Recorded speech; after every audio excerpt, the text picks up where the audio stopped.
మీ అందరికీ వందనములు. ఈరోజు చదవవలసిన దేవుని వాక్యము యోహానుకు రాసిన మొదటి పత్రిక 3వ అధ్యాయం నుండి 5వ అధ్యాయం వరకు.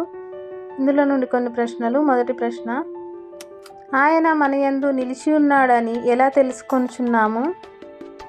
రెండవ ప్రశ్న, ఆజ్ఞ అతిక్రమమే ఏమై ఉన్నది?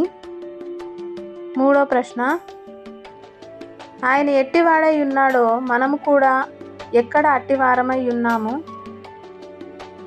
నాలుగో ప్రశ్న, మనము ఎవరి సంబంధులము? ఐదవ ప్రశ్న, లోకమంతయు ఎవరి అందున్నదనియు ఎరుగుదుము? ఆరో ప్రశ్న, మరి ఏది బలమైనది? ఏడవ ప్రశ్న, ఏవి భారమైనవి కావు? ఈ సమాధానాలు తెలిసిన వారు కామెంట్ బాక్స్లో తెలియజేయగలరు. షేర్ చేయండి, సబ్స్క్రైబ్. మీ అందరికీ వందనములు. ఈరోజు చదవవలసిన దేవుని వాక్యము యోహానుకు రాసిన 2వ పత్రిక 3వ పత్రిక. ఇందులో నుండి కొన్ని ప్రశ్నలు. మొదటి ప్రశ్న, క్రీస్తు బోధయందు నిలిచి ఉండని ప్రతి వాడును ఎవరు?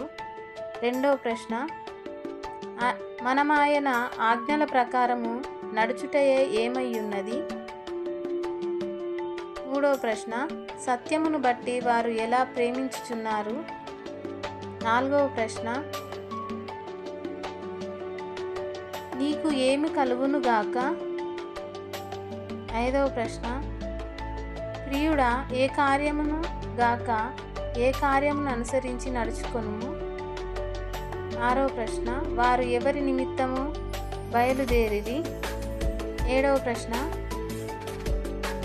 గాయు దేనిని అనుసరించి నడుచుకొనుచుండెను? ఈ సమాధానాలు తెలిసిన వారు కామెంట్ బాక్స్లో తెలియజేయగలరు. షేర్ చేయండి, సబ్స్క్రైబ్ చేయండి, లైక్ చేయండి. మీ అందరికీ వందనములు. ఈరోజు చదవవలసిన దేవుని వాక్యము యూదా వ్రాసిన పత్రిక.